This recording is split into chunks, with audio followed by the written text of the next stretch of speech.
This is The Big Question with Dr. Ellie Gonzalez, brought to you by Good News Unlimited, tackling the big questions in a simple and positive way. And today's big question is, why are there hypocrites in the church? Well, this is actually a good question, so let's think it through. People judge a product for how it works for others.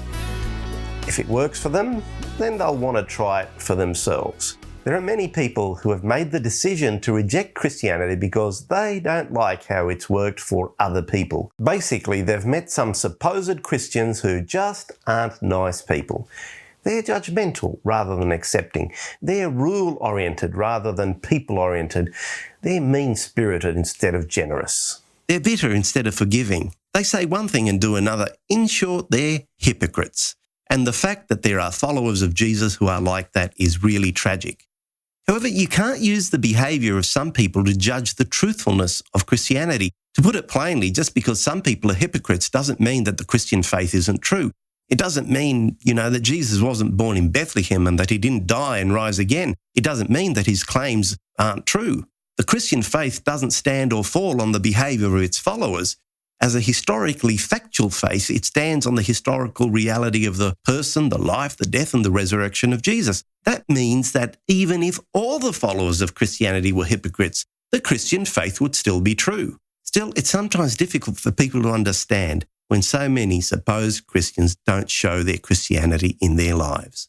The reasons why go back to the fundamental aspects of human nature. The principal reality we must face is that we are all sinners. There are sinners who aren't Christians, and there's Christian sinners as well. In that sense, there's no difference. As shocking as that might seem, you shouldn't expect to find fewer sinners inside a church than outside of it. In fact, the same proportions will apply. 100% we're all sinners. This means there will always be a misalignment between how Christians actually want to live and how we actually do live. And as I said, this is common to all humanity. It's true for every human being, and there's nothing inherently wrong with this. We all have this same yearning to be better people. However, the problem occurs when we try to justify the faults in our own actions, our thoughts, and in our relationships.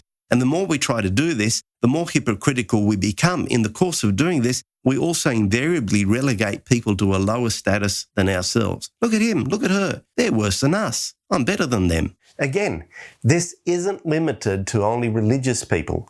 It's a trait common to all humanity. While it's often easier to point the finger at religious people, you can find hypocrites everywhere. But what makes it worse when Christians are hypocrites is that they shouldn't be. It's the very opposite of the kind of people that followers of Jesus should be. But hey, even Jesus himself had Judas as a follower. It didn't stop him rising from the dead, and it hasn't stopped his message being true.